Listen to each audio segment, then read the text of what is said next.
Dear students, मैं Chandra Kumar Sharma Saraswati group of education YouTube channel पर आपका हार्दिक अभिनंदन करता हूं। हम केमिस्ट्री 12th क्लास का लेसन नंबर 2 पढ़ रहे हैं, जिसके 10 पार्ट कंप्लीट हो चुके हैं। कहने का मतलब 10 टॉपिक कंप्लीट हो गए हैं। आज हमारा नया टॉपिक हम शुरू करने जा रहे हैं और उस टॉपिक का नाम है अणुसंख्यक गुणधर्म। अपना जो नया टॉपिक है उस टॉपिक का नाम है अणुसंख्यक गुणधर्म। अणुसंख्यक गुणधर्म, ये आज का अपना नया टॉपिक है। अणुसंख्यक गुणधर्म क्या होता है? अणुसंख्यक गुणधर्म किसे कहते हैं? तो विलयन के वे गुणधर्म जो विलय के कणों की संख्या पर निर्भर होते हैं। यानी विलय के कणों की संख्या को अधिक कर दिया जाए, कम कर दिया जाए तो ये गुण प्रभावित हो जाते हैं। यानी इनके मान या तो कम हो जाते हैं या इनके मानों में वृद्धि हो जाती है। तो ऐसे गुणों को हम क्या कहते हैं? अणुसंख्यक गुणधर्म कहते हैं। तो विलयन के वे गुणधर्म जो विलय के कणों की संख्या पर निर्भर होते हैं, ये इसकी परिभाषा है। विलयन के वे गुणधर्म जो विलय के कणों की संख्या पर निर्भर होते हैं। तो देखो, विलयन के वे गुणधर्म जो विलय के कणों की संख्या पर निर्भर होते हैं, विलय के कणों की संख्या पर निर्भर होते हैं, उन्हें हम अणुसंख्यक गुणधर्म कहते हैं। उन्हें हम क्या कहते हैं? अणुसंख्यक गुणधर्म। तो नाम से पता चल रहा है अणुओं की संख्या। किसके अणुओं की संख्या? विलय के कणों की संख्या। तो देखिए, हमारे पास जैसे कोई एक पात्र में विलयन है और इसमें जो विलय के कण हैं, इन विलय के कण, ये विलय के कण हैं, इस पर गुणधर्म डिपेंड होंगे। इनकी संख्या कम या अधिक होने पर ये गुणधर्म प्रभावित हो जाते हैं। जैसे हम जल में शक्कर मिलाएं, कम मात्रा में मिलाते हैं तो स्वाद में मीठा भी कम होता है, ज्यादा मिलाते हैं तो मीठा भी बढ़ जाता है। उसी प्रकार से कुछ ऐसे गुण हैं जो विलय के कणों की संख्या पर निर्भर होते हैं। तो विलयन के अणुसंख्यक गुणधर्म,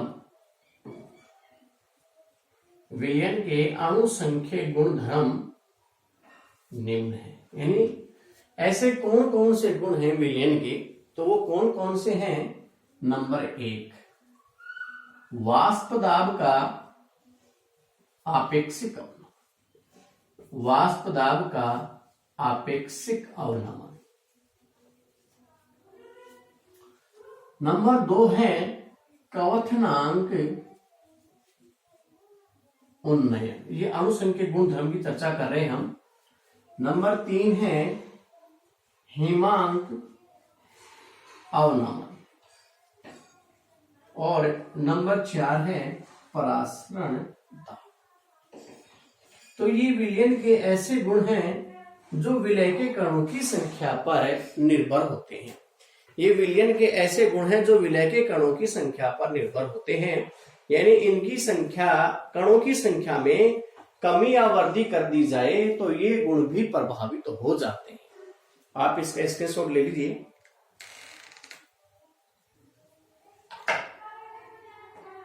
अब डियर स्टूडेंट्स, अब हम क्या करते हैं,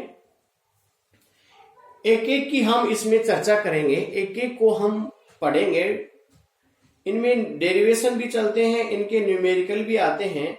तो एक पार्ट में केवल एक ही अणुसंख्यक गुणधर्म हम पढ़ेंगे और आज हम केवल और केवल अणुसंख्यक गुणधर्म नंबर 1 वाष्प दाब का आपेक्षिक अवनमन के बारे में जानकारी प्राप्त करेंगे। केवल वाष्प दाब का आपेक्षिक अवनमन आज हम पढ़ने वाले हैं। तो देखिए, वाष्प दाब का आपेक्षिक अवनमन।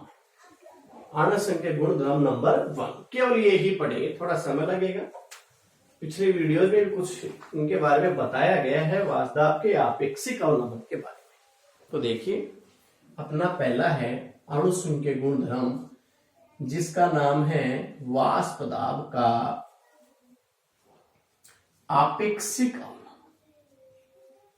वाष्प दाब का आपेक्षिक अवनमन, इसके बारे में हम पढ़ने वाले हैं। ये पहला अणुसंख्य गुणधर्म है विलयन का, वाष्प दाब का आपेक्षिक अवनमन। तो वाष्प दाब का आपेक्षिक अवनमन पढ़ने से पहले हम पढ़ते हैं वाष्प दाब अवनमन। ये पढ़ना थोड़ा जरूरी है। तो देखिए, वाष्प दाब अवनमन क्या होता है? जब हम किसी शुद्ध विलायक में अवाष्पशील विलय पदार्थ मिला देते हैं। देखिए, हमारे पास ये जल है और शुद्ध विलायक भी है, यहां जल, ठीक है। अब हम क्या करते हैं, इसमें NaCl मिला देते हैं। क्या मिला देते हैं? NaCl शर्करा मिला दो, आप कुछ भी मिला दो, NaCl शर्करा में से मिला देते हैं। तो यहां जल तो शुद्ध विलायक है और NaCl क्या है? विलय है, ठीक है। जो क्या होता है? अवाष्पशील होता है और जल क्या होता है? वाष्पशील होता है। विद्यार्थी उसको समझो आप। हमने जल में NaCl को मिलाया है, जल में हमने किसको मिलाया है? NaCl को मिलाया है। तो जल यहां विलायक के रूप में है और जल वाष्पशील भी होता है, वोलेटाइल भी है। NaCl अवाष्पशील है, इसकी वेपर नहीं बनती है। यहां NaCl विलय के रूप में। तो शुद्ध जल का जो वाष्प दाब था, उसमें NaCl हमने ऐड कर दिया, तो अब उसके वाष्प दाब पर क्या प्रभाव पड़ेगा? तो उसका वाष्प दाब कम हो जाता है। यानी विलायक में यदि अवाष्पशील विलय पदार्थ मिला दिया जाता है तो बने विलयन का वाष्प दाब घट जाता है। इसे वाष्प दाब अवनमन कहते हैं। जैसे देखिए, हम मान रहे हैं, माना हमारे पास जल का जो वाष्प दाब है, जल का जो वाष्प दाब है, माना हमारे पास 5 बार है। कितना है? 5 बार। विलायक ही। अब हमने NaCl मिला दिया इसमें, तो अब ये क्या बन गया? विलयन। तो माना अब विलयन का वाष्प दाब कितना हो गया? 3 बार हो गया। यानी विलयन का वाष्प दाब अब कम हो गया। तो मैं आपको ये बताना चाह रहा हूं कि जब किसी शुद्ध विलायक में हम अवाष्पशील विलय पदार्थ को मिला देते हैं, ऐड कर देते हैं, तो शुद्ध विलायक का वाष्प दाब पहले की तुलना में कम हो जाता है। तो कहने का मतलब विलयन का जो वाष्प दाब है वो शुद्ध विलायक से कम होता है। तो यहाँ वाष्प दाब अवाष्पशील विलयुक्त विलयन का जो राउल का नियम पढ़ा था, वहां भी हमने इसके बारे में चर्चा की थी पार्ट 8 में, कि जब किसी शुद्ध विलायक में अवाष्पशील विलय पदार्थ मिलाया जाता है तो बने विलयन के वाष्प दाब में कमी आ जाती है। इसे हम वाष्प दाब अवनमन कहते हैं। तो वाष्प दाब अवनमन बराबर क्या होगा? अगर ज्ञात करना चाहें तो शुद्ध विलायक का वाष्प दाब, शुद्ध विलायक का वाष्प दाब माइनस विलयन का वाष्प दाब। ये हमारे पास क्या आ गया? वाष्प दाब अवनमन का फॉर्मूला इस प्रकार से कि शुद्ध विलायक का जो वाष्प दाब है उसमें से यदि विलयन का वाष्प दाब घटा दिया जाए तो हमारे पास वाष्प दाब अवनमन आ जाता है। तो शुद्ध विलायक का वाष्प दाब हमारे पास कितना था? 5 बार। अब विलयन का कितना आया? 3 बार। तो अब कितना रह जाता है अवनमन? 2 बार। तो प्यारे विद्यार्थियों, अवाष्पशील विलयुक्त विलयन का जो वाष्प दाब है वो शुद्ध विलायक के वाष्प दाब की तुलना में कम होता है। इसे ही हम वाष्प दाब अवनमन कहते हैं। और वाष्प दाब अवनमन को किससे दर्शाया जाता है? डेल्टा पी से दर्शाया जाता है। तो डेल्टा पी बराबर है विलायक का वाष्प दाब पी नोट माइनस विलयन का वाष्प दाब पीएस। सॉल्यूशन का प्रेशर है पीएस और यहाँ पी नोट किसको इंडिकेट करता है? तो डेल्टा पी तो किसको इंडिकेट करता है? वाष्प दाब अवनमन को। पी नोट किसको इंडिकेट कर रहा है? शुद्ध विलायक के वाष्प दाब को, और पीएस किसको कर रहा है? विलयन के वाष्प दाब को इंडिकेट करता है। अब आपसे यह पूछा गया कि वाष्प दाब अवनमन क्यों होता है, यानी क्यों घट जाता है? जब उसमें अवाष्पित विलय पदार्थ मिला दिया जाता है तो बने विलयन का वाष्प दाब शुद्ध विलायक की तुलना में घट जाता है, कम हो जाता है। ऐसा क्यों हो जाता है? ऐसा इसलिए हो जाता है कि विलयन में जो शुद्ध विलायक के कण होते हैं, विलयन में जैसे शुद्ध विलायक के जो कण होते हैं, उन कणों को विलय अवाष्पित विलय के कणों के द्वारा घेर लिया जाता है। अब वाष्पन की प्रक्रिया में क्या होता है? पृष्ठ पर जो कण होते हैं वो कण क्या होते हैं? ऊर्जा पाकर ऊपर उठने लग जाते हैं। तो ये वाष्पन की प्रक्रिया है। अब एक बात बताओ, अगर कोई वाष्पशील पदार्थ होगा तो उसी की वाष्प बनेगी, पृष्ठ से उसी के कण ऊपर उठेंगे। लेकिन हमने जब इसमें NaCl मिला दिया, और NaCl क्या है? अवाष्पशील है। NaCl क्या है? अवाष्पशील है। तो जब हम इसमें NaCl अवाष्पशील ठोस पदार्थ मिला दिया तो ये क्या करते हैं? इन कणों को चारों तरफ से घेर लेते हैं, इन कणों को चारों तरफ से घेर लेते हैं, शुद्ध विलय के कणों को घेर लेते हैं, जिससे वाष्पन की प्रक्रिया घट जाती है। क्योंकि अवाष्प विलय के कण हैं जो उनको चारों तरफ से घेर लेते हैं, उनको बाइंडिंग कर देते हैं, जिससे वो कण ऊपर नहीं उठ पाते हैं, जिससे वाष्पन की प्रक्रिया में कमी आ जाती है। तो वाष्पन की प्रक्रिया में कमी आएगी तो क्या वाष्प ज्यादा बनेगी? नहीं, वाष्प कम बनेगी। और वाष्प जब कम बनेगी तो उसका दाब भी क्या होगा? कम होगा। इसीलिए शुद्ध विलय का वाष्प दाब ज्यादा होता है और विलयन का वाष्प दाब, अवाष्पित विलय विलयन का वाष्प दाब कम होता है। इसीलिए होता है क्योंकि अवाष्पित विलय युक्त जो उसके जो कण है, अवाष्पित विलय के जो कण हैं, वो शुद्ध विलय के कणों को घेर लेते हैं, जिससे वाष्पन की प्रक्रिया घटने के कारण विलयन के वाष्प दाब में कमी आ जाती है। तो कई बार क्वेश्चन पूछ लिया जाता है कि वाष्प दाब अवनमन क्यों होता है। अब हम चर्चा कर रहे हैं वाष्प दाब के आपेक्षिक अवनमन के बारे में। तो वाष्प दाब अवनमन के बारे में आपने सुन लिया है, वाष्प दाब का अब है आपेक्षिक अवनमन। तो देखिए, पहले हम पढ़ चुके हैं, थोड़ा सा इसके बारे में बिल्कुल देख चुके हैं। वाष्प दाब का आपेक्षिक अवनमन पार्ट 8 में आया है, एक बार इसको हम पुनः देखते हैं। माना कोई विलयन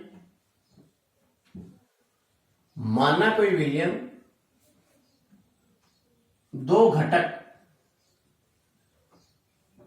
A व B से मिलकर बना है। हमारे पास कोई विलयन है और वो विलयन दो घटकों से मिलकर बना हुआ है। घटक A विलय, घटक A क्या है? विलय है, तथा घटक B विलायक है। घटक A विलय और घटक B क्या है? विलायक है। अब A की मोल भिन्न XA व B की मोल भिन्न XB है, तथा इनके वाष्प दाब क्रमशः PA व PB। घटक A अवाष्पशील विलय पदार्थ है। घटक A क्या है? अवाष्पशील विलय पदार्थ है, जिससे राउल के नियम के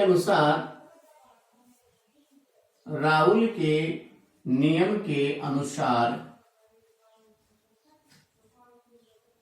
इस विलयन का वाष्प दाब, इस विलयन का वाष्प दाब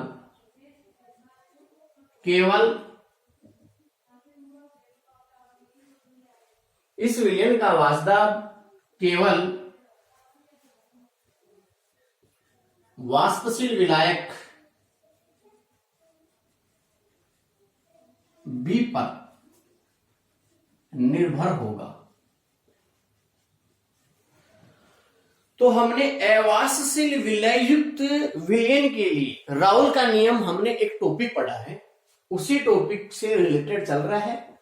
माना कोई विलयन जिसमें दो घटक ए और बी हैं और घटक ए विलय है और घटक बी विधायक है, यानी घटक ए अवाष्यशील विलय है और घटक बी वाष्यशील विधायक है। ए की मोल भिन्न एक्स है और बी की मोल भिन्न एक्स बी है और इनके वाष्यदाब क्रम से पी ए और पी बी है। घटक ए अवाष्यशील विलय पदार्थ है जिसे राउल के नियम के अनुसार इस विलयन का वाष्यदाब केवल वाष्यशील विलायक बी पर निर्भर होगा। तो यहां विलयन का जो वाष्यदाब है वो किस पे निर्भर होगा? विलायक बी पर। क्यों? क्योंकि विलायक बी ही वाष्पशील है।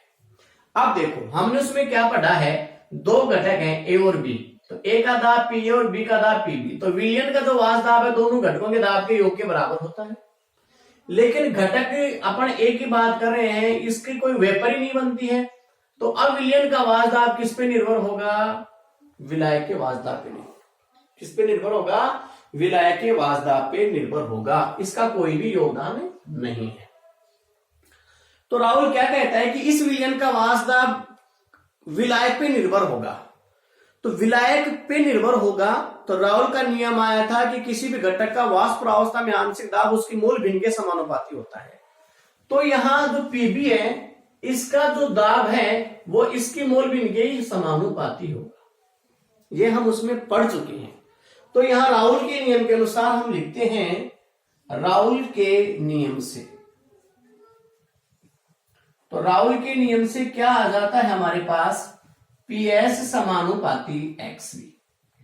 कहने का मतलब जो विलयन है हमारे पास उसका वाष्यदाब विलायक की मोल भिन्न पे भी डिपेंड कर रहा है। अगर विलायक की मोल भिन्न कब बढ़ती है? जब विलायक की मात्रा बढ़ेगी तो विलायक की मोल भिन्न भी बढ़ेगी। अब विलायक की मात्रा बढ़ रही है तो विलायक की मोल भिन्न भी बढ़ेगी। तो जब विलायक की मात्रा बढ़ रही है तो विलायक के कणों की संख्या में भी वृद्धि हो रही है और विलायक ऐसा है वाष्पशील है तो उसका वाष्यदाब भी बढ़ेगा। अब उसका वाष्यदाब बढ़ेगा तो विलयन के वाष्यदाब में भी वृद्धि होगी। तो कहने का मतलब विलयन का वाष्यदाब है वो विलायक की मोल भिन्न के समानुपाती होगा। प्यारे विद्यार्थियों, अवाष्यशील विलय पदार्थ होने के कारण उस पे विलयन का वाष्यदाब डिपेंड नहीं होगा, वो विलायक की मोल भिन्न पे ही डिपेंड होगा।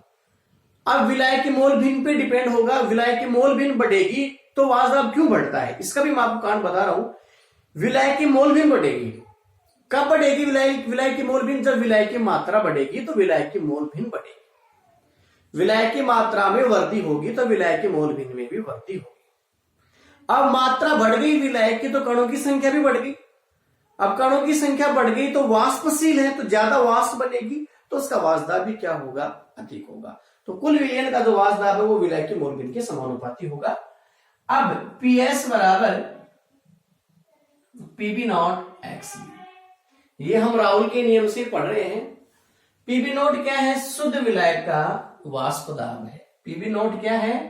PB नॉट बराबर शुद्ध विलायक का वाष्प दाब, यानी जब इसमें विलय नहीं मिलाया गया था उससे पहले जब ये शुद्ध अवस्था में था यानी आइसोलेट था उस कंडीशन में। PS बराबर PB नॉट, XB बराबर क्या होता है? 1 - XA।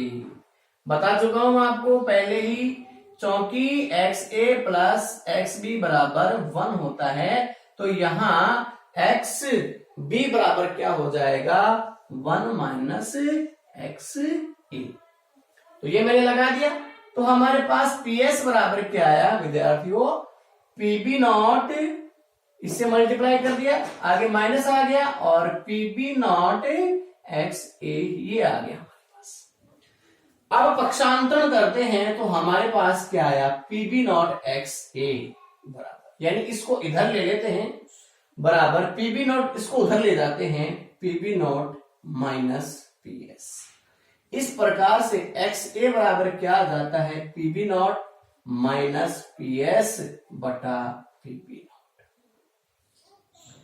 तो ये फॉर्मूला हमारे पास पहले भी आ चुका है, अवाष्यशील विलयक विलयन के लिए राउल के नियम में पहले भी आ चुका है। अब यहाँ A हमने क्या माना था? A हमने माना था विलय और X क्या होती है? मोल भिन्न। तो XA बराबर क्या है? एक्स ए बराबर विलय की मोल भिन्न। एक्स ए बराबर क्या है? विलय की मोल भिन्न। तो यहां जो विलय की मोल भिन्न है वो ऊपर क्या लिखा हुआ है?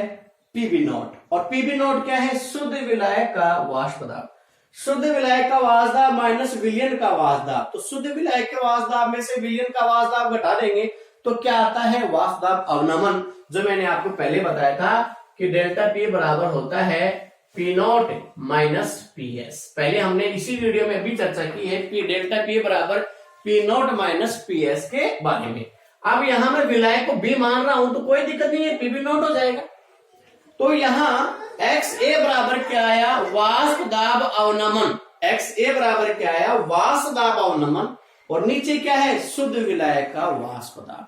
इसी का अनुपात क्या कहलाता है? वाष्प दाब का आपेक्षिक अवनमन। तो ये जो आया ये वाष्प दाब के आपेक्षिक अवनमन का पद है। वाष्प दाब के आपेक्षिक अवनमन का ये पद है। ये जो पद आया है ये क्या है? वाष्प दाब के आपेक्षिक अवनमन का पद, यानी एक्स ए बराबर PB naught minus P S बटा पीबी नॉट। आप इसका स्क्रीनशॉट ले लीजिए, फिर इससे आगे हम चर्चा करते हैं अब इसी में।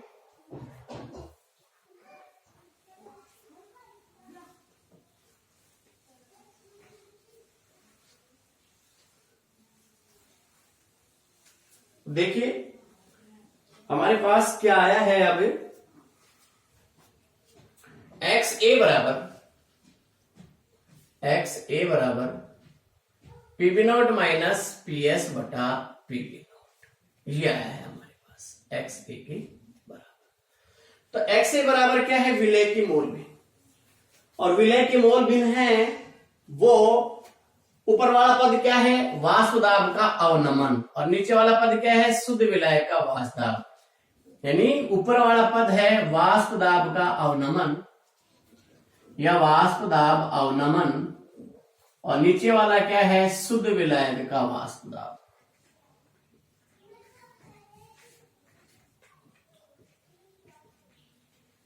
ये किसके बराबर होगा? विलय की मोल भिन्न के बराबर। एक्स ए क्या है? विलय की मोल भिन्न। अब देखिए, अब PB naught minus P S बटा एक्स ए बराबर PB naught minus P S बटा पीबी नॉट बराबर एक्स ए होता है। एक्स ए क्या है? ए की मोल भिन्न। तो ए की मोल भिन्न बराबर क्या आएगा? ए का मोल बटा कुल मोल। और कुल मोल कितने घटक हैं? 2। तो 2 घटकों के मोलों का योग। अब हम एक्स ए का जो मान हमारे पास ये आया है, इस एक्स ए को हम यहां रखते हैं इसके बराबर में। तो क्या आया? N A plus N B. हमने एक्स ए की जगह ये मान रख दिया। अब एन ए का जो मान है वो काफी कम है एन बी की तुलना में, यानी विलयन बहुत तनु है हो तो क्या करते हैं? हर में यानी अंश बटा हर में एन ए को छोड़ देते हैं। हर में क्या करते हैं? एन ए को छोड़ देते हैं। तो छोड़ देंगे तो क्या आया हमारे पास? PB naught minus P S बटा पीबी नॉट बराबर एन ए। अंश में नहीं छोड़ना है, हर में छोड़ना है, एन ए बटा एन। अब एन ए क्या है? ए का मोल। और एन बी क्या है? बी का मोल। तो एन ए बराबर क्या होगा? W A. यानी मोल कैसे ज्ञात करते हैं? ग्राम में मात्रा बटे मोलर द्रव्यमान। तो ए का मोल बराबर ए की ग्राम में मात्रा बटा ए का मोलर द्रव्यमान। इसी प्रकार से एन बी बराबर क्या आ जाएगा? N B equal to B की ग्राम में मात्रा बटे बी का मोलर द्रव्यमान। अब हमारे पास एन ए और एन बी के जो मान आए हैं वो मान हम यहां रख देते हैं। तो मान रखने के बाद हमारे पास क्या आ जाता है? PB naught minus P S बटा पीबी नॉट बराबर डब्ल्यू ए एम ए। नीचे रखेंगे डब्ल्यू बी एम बी। तो एम बी कहां चला जाएगा? ऊपर। एम बी और यहां आ गया डब्ल्यू। तो हमारे पास ये एक नया फॉर्मूला आ जाता है। अब इसमें यहां लिखेंगे कि पीबी नॉट क्या है। तो यहां पीबी नॉट क्या है, PS क्या है, WA क्या है, MB क्या है, WA क्या है, WB क्या है, और MA क्या है, और MB क्या है, इसके बारे में लिखेंगे। तो ये क्या क्या है यहाँ, तो देखिए PB नोट क्या है, शुद्ध विलायक का वाष्प दाब। PB नोट क्या है, शुद्ध विलायक का वाष्प दाब। PS क्या है, विलयन का वाष्प दाब। WA क्या है, विलय की ग्राम में मात्रा। WA क्या है, विलय की ग्राम में मात्रा। WB क्या है, विलायक की ग्राम में मात्रा। और MA क्या है, विलय का मोलर द्रव्यमान, क्योंकि A हम विलय को मान रहे हैं, विलय का मोलर द्रव्यमान यानी अणुभार। और MB क्या है, विलायक का मोलर द्रव्यमान, विलायक का मोलर द्रव्यमान यानी अणुभार। तो इस प्रकार से ये तो फॉर्मूला आ गया हमारा। अब इसमें यदि हम MA का भी मान ज्ञात करना चाहें तो MA का मान भी हम आसानी से ज्ञात कर सकते हैं। तो MA बराबर क्या होगा, तो MA बराबर देखिए क्या होगा, WA इंटू MB बटा WB, वज्र गुणा करेंगे इसको हम, और आगे आएगा यहाँ PB नॉट बटा PB नॉट माइनस PS। तो इससे हम MA का मान ज्ञात कर सकते हैं। MA क्या है, देखिए MA विलय का मोलर द्रव्यमान। MA क्या है, विलय का मोलर द्रव्यमान। तो हमारा टॉपिक तो था वाष्प दाब का आपेक्षिक अवनमन, और वाष्प दाब के आपेक्षिक अवनमन हमारे इस टॉपिक में हमने एक नया सूत्र व्युत्पन्न कर दिया है। वाष्प दाब के आपेक्षिक अवनमन टॉपिक का हम अध्ययन कर रहे हैं, और इस अध्ययन में हमने एक नया सूत्र व्युत्पन्न कर दिया है। वो सूत्र क्या है, विलय के मोलर द्रव्यमान ज्ञात करने का सूत्र। यह सूत्र आ गया। यहां शुद्ध विलायक का वाष्प दाब माइनस विलयन का वाष्प दाब, विलय की ग्राम्य मात्रा और विलय का अणुभार, इसे विलय का अणुभार या मोलर द्रव्यमान ज्ञात किया जा सकता है।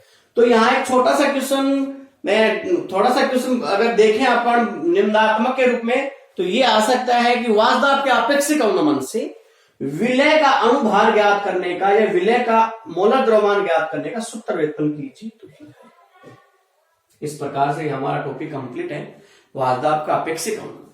अब प्यारे विद्यार्थियों, मैं आपको आरबीएससी बुक की बात बता देता हूं। आरबीएससी बुक में A और B, A को मान रखा है विलायक और B को मान रखा है विलय। यह आरबीएससी हमारे टेक्स्ट बुक की बात है ना।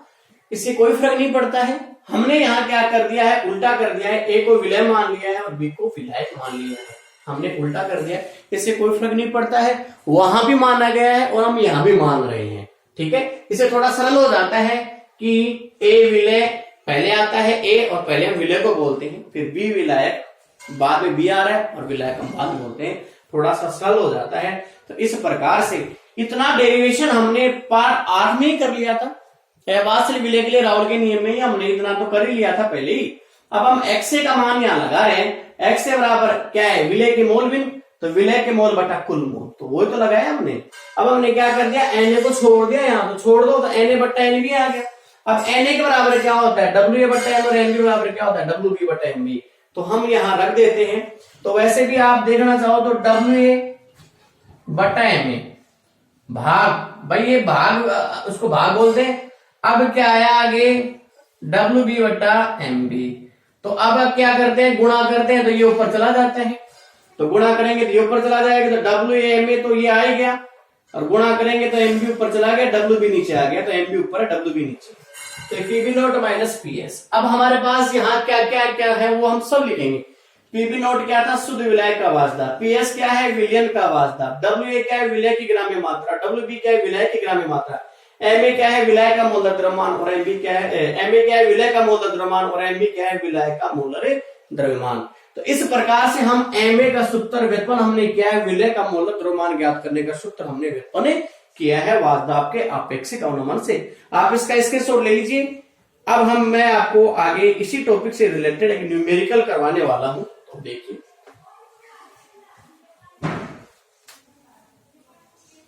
ये न्यूमेरिकल अभी आरपीएससी फर्स्ट ग्रेड में भी आया था, एनसीईआरटी बुक में भी है और इस बुक में भी है। तो वो न्यूमेरिकल अब मैं आपको दिखाने जा रहा हूं, शुद्ध विलायक का वास्तविक दाब। देखिए वो न्यूमेरिकल क्या है। वो न्यूमेरिकल है, अपने आरबीएससी की बुक में भी है और आरपीएससी फर्स्ट ग्रेड में भी ये क्वेश्चन पूछा गया था। तो क्या है, किसी ताप पर बेंजीन का शुद्ध अवस्था में वाष्प दाब, शुद्ध अवस्था में वाष्प दाब 0.850 बार, ठीक है। इसमें या जब 0.5 ग्राम अवाष्पशील विलय पदार्थ को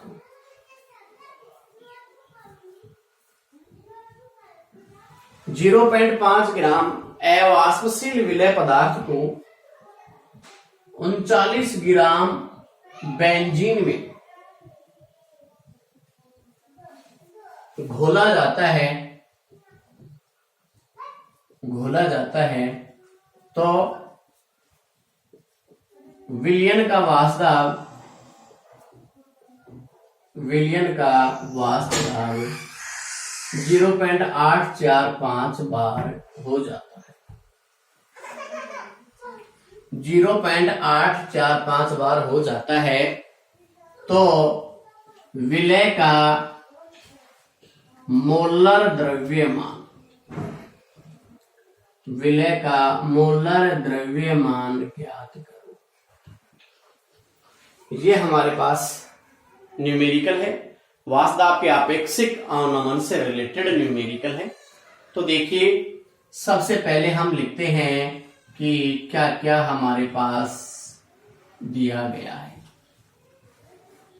तो क्या क्या दिया गया है, देखिए, किसी ताप पर बेंजीन का शुद्ध अवस्था में वाष्प दाब इतना है जब 0.5 ग्राम अवाष्पशील विलय पदार्थ को 39 ग्राम बेंजीन में बोला गया है। तो यहां बेंजीन क्या है, विलायक। तो बेंजीन विलायक है, तो यहां विलायक का शुद्ध अवस्था में वाष्प दाब हो गया। तो पीबी नॉट बराबर 0.850 बार। हमें पहले तो ये पता होना चाहिए, कोई भी न्यूमेरिकल कर रहे हैं, कि विलय कौन सा है और विलायक कौन सा है। तो 0.5 ग्राम अवाष्पशील विलय, पहले बोल रहे हैं कि घोला गया बेंजीन में, तो बेंजीन यहां विलायक है। अब देखिए, घोला जाता है तो विलयन का वाष्प दाब, तो विलयन का वाष्प दाब क्या होता है, पीएस। तो पीएस कितना है, 0.845 बार, ठीक है। तो ये तो हो गया अपने पास क्या, पीबी नॉट, और ये क्या हो गया अपने पास, पीएस। घोला जाता है तो विलयन का मोलर द्रव्यमान हमें ज्ञात करना है, इसका मतलब एमए ज्ञात करना है। अब 0.5 ग्राम अवाष्पशील विलय पदार्थ, यानी विलय पदार्थ की ग्राम में मात्रा को क्या लिखते हैं, WA। देखिए, WA विलय की ग्राम में मात्रा, तो WA कितनी है, 0.5 ग्राम को 39 ग्राम बेंजीन में, यानी विलायक की ग्राम में मात्रा, बेंजीन विलायक है तो WB विलायक की ग्राम में मात्रा, तो WB बराबर 39 ग्राम बेंजीन में घोला गया है। तो हमें MB का तो पता होगा, क्योंकि हमें MB चाहिए, और MB क्या होता है, विलायक का मोलर द्रव्यमान, और विलायक क्या है यहाँ, बेंजीन। तो बेंजीन का मोलर द्रव्यमान क्या होता है, तो बेंजीन का फॉर्मूला होता है C6H6, और कार्बन 12 और 6 कार्बन है, प्लस हाइड्रोजन 6 और हाइड्रोजन का एक परमाणु भार, ये इसका कार्बन का 12 है। तो ये कितना हो गया, 72 और 6 78 हो गया। तो यहां ये कितना आ जाता है, 78। तो MB बराबर 78 ग्राम प्रति मोल, ये बेंजीन का मोलर द्रव्यमान है। अब क्या कह रहा है, हमें ज्ञात क्या करना है, Ma ज्ञात करना है। तो अभी हमारे पास Ma का फॉर्मूला आया था, वो क्या था, Ma बराबर, और Ma बराबर क्या आया था हमारे पास, WB,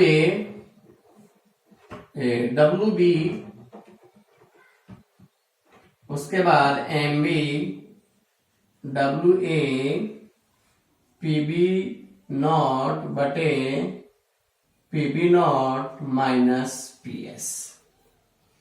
इस फॉर्मूले में विलय का जो मोलर द्रव्यमान का जो फॉर्मूला आया है, इस फॉर्मूले में हम अब क्या करते हैं, इसको रख देते हैं। तो अब हम इसको रखेंगे इसमें।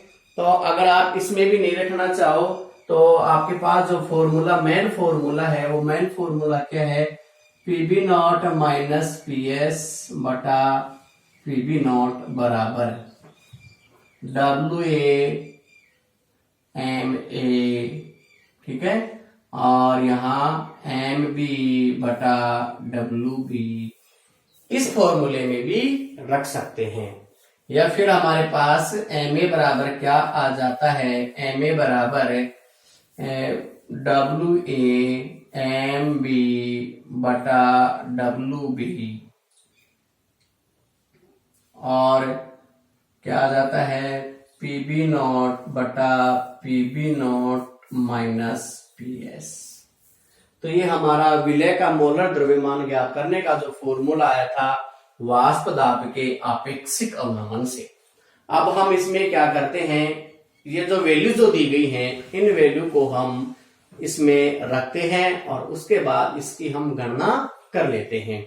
तो देखते हैं, अब इसमें हम रखते हैं और इसकी गणना करते हैं। तो हमारे पास क्या आता है, Ma बराबर, तो WA की मात्रा कितनी है, 0.5 मल्टीप्लाई MB कितना है, 78 बटा WB कितना है, WB है 39।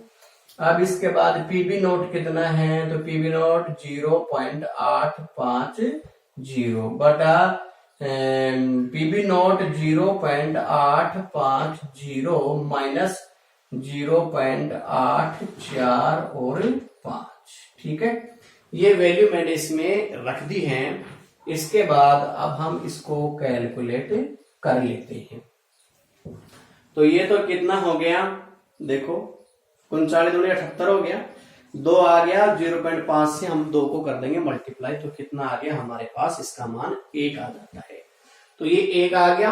अब आगे क्या है, 0.850 बटा 0.850 माइनस, तो क्या करेंगे, 0.850 बटा, इसमें से इसको घटा देंगे 0.005, 0.005 आ जाते हैं हमारे पास।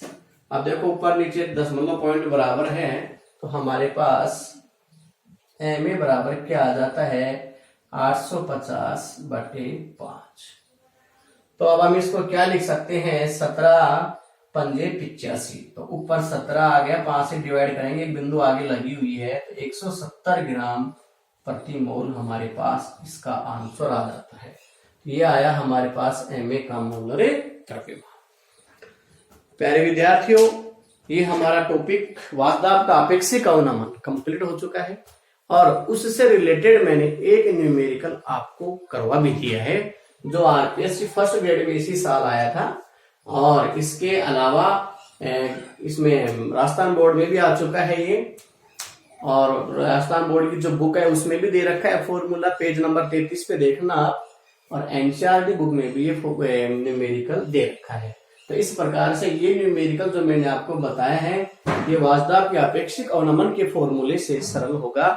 सरल करने के बाद हम देखते हैं, सबसे पहले आप न्यूमेरिकल में ये देखा करो कि क्या क्या दिया गया है, अच्छे ढंग से समझा करो, विलय कौन सा है, विलायक कौन सा है, किसको घोला गया है, किसमें घोला गया है। उसके बाद आपको अणुभार के बारे में थोड़ी सी जानकारी होनी चाहिए, जो 11वीं क्लास की बुक में भी है, आप उसको भी देख सकते हैं।